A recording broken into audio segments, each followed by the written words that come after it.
Yes, I am still waiting on my thumb brake parts to arrive. So I'm sitting here doing some route planning for the adventure starting in March. First stop on the 19th is going to be in Western Louisiana at the VagaBond Rally. Um, I think I may be towing two or three people over there, but from some of my communications um, and the survey, I think I might have maybe 8 to 10 guys that are going to show up at the VagaBond Rally, and I have encouraged everyone. I think I have everyone that I've spoken to, and I'm not sure who all's planning on coming because the survey I did was anonymous. But there may be several guys I haven't talked to that are planning on coming to the VagaBond Rally that maybe I haven't invited to tag along on the rest of my journey. But I'm sitting here making some stops on the way and thinking about some things that maybe would be enjoyable to everybody else that wants to tag along. And I wanted to go through them. So first is the 19th, March 19th, VagaBond Rally. I've posted about that. I will leave another link in the description for the new folks, the folks that are just now coming in. But I also want to encourage everybody that wants to continue on the journey from the VagaBond Rally, and that's what I want to talk about. So let's go through the list that I've got so far. First stop, VagaBond Rally. I think that's 5 days. Western Louisiana. No frills camping in the woods. Porta-John, I think a mile away. Facilities close by, but for people that have never experienced primitive camping, this is it's a step beyond campgrounds. And this might be the first step to see if this is really right for you. But after the rally, Gary and I and whoever else wants to tag along are going to continue heading west.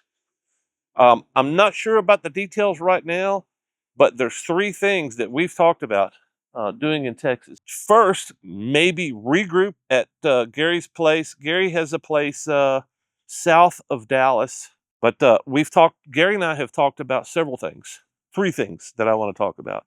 So we've talked about going back to his place, having a camp and cook, the third annual camp and cook. The last camp and cook we tried to organize, we were going to have at Gary's place. It got monsooned out. I think he had several inches of rain there on his property. But in addition to Gary's place, there's a state park, I think 3 miles away. So combination, maybe a little bit at his place, a little bit at the state park. That's on the table, but not in this order. We've also talked about riding the Three Sisters. I've done that. I think I did that 3 years ago. It's some nice riding. Texas actually has some nice riding, believe it or not. Everybody thinks it's flat, and there's a lot of flat to it, but there's some cool riding too. And Three Sisters, it's 3 roads basically that tied together in a loop. It's called the Three Sisters, and it's nice riding. We can camp in that area.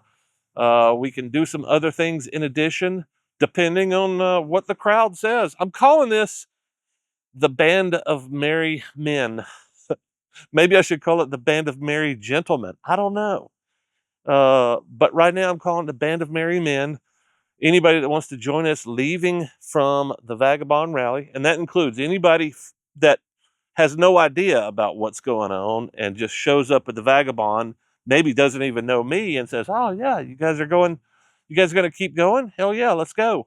So that's anybody that's watching this, anybody in the future that we might pick up. I'm trying to keep this open, and I'm trying not to worry about the complicated details that come with having a bunch of people riding with you.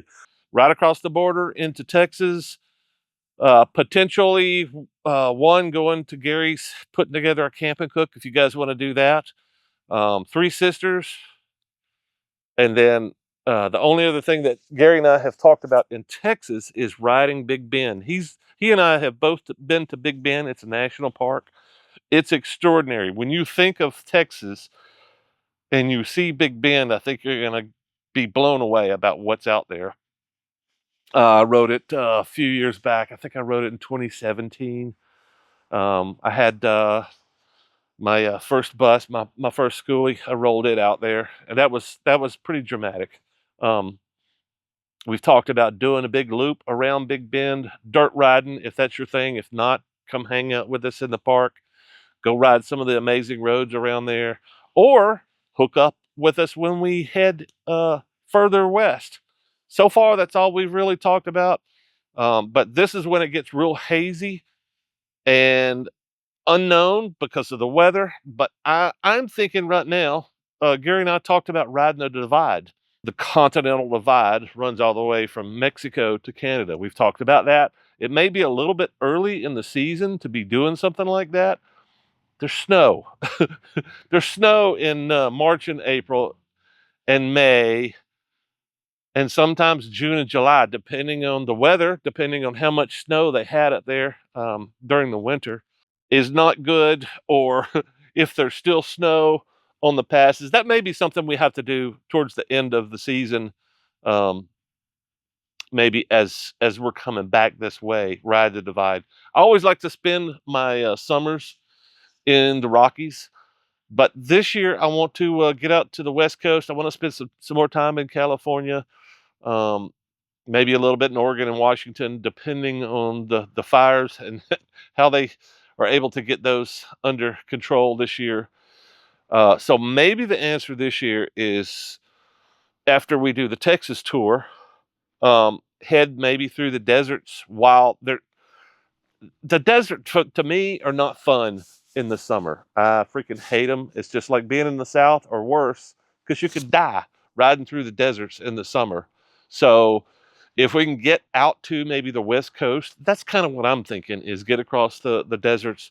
Like Arizona is amazing, especially Southern Arizona is amazing in the spring and the fall.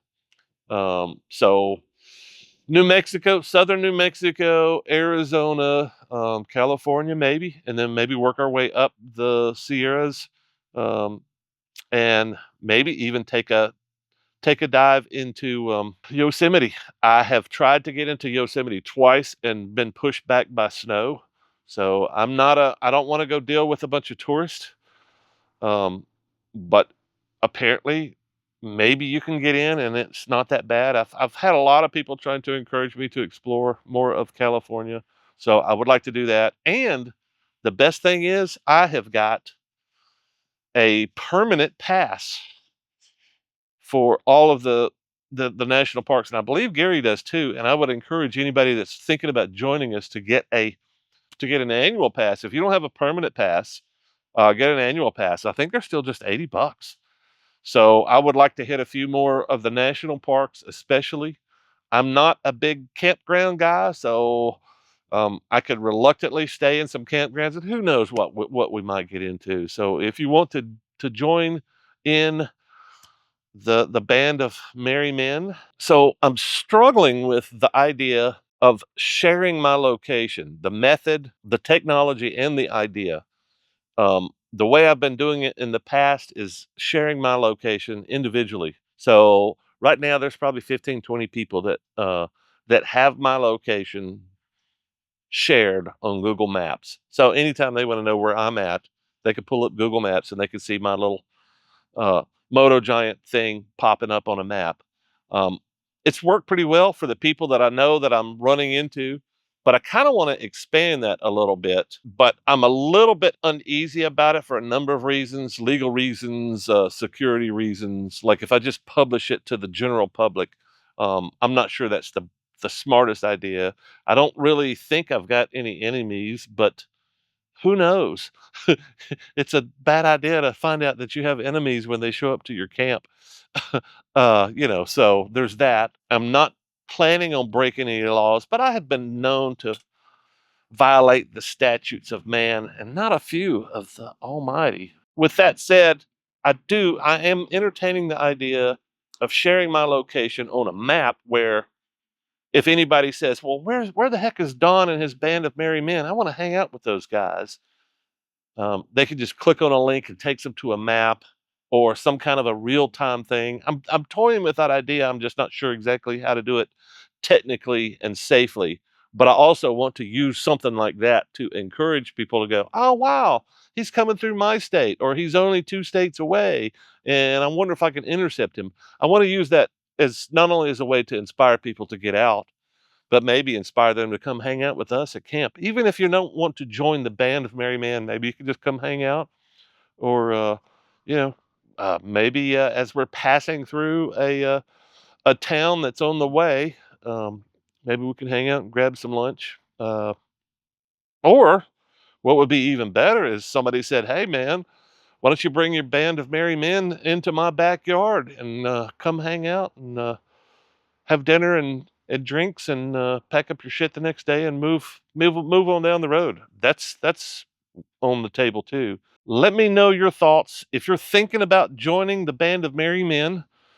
If it's tweaking your interest at all, I want to know about it. If you're thinking about coming to the VagaBond rally and you're not really sure, let me know about it.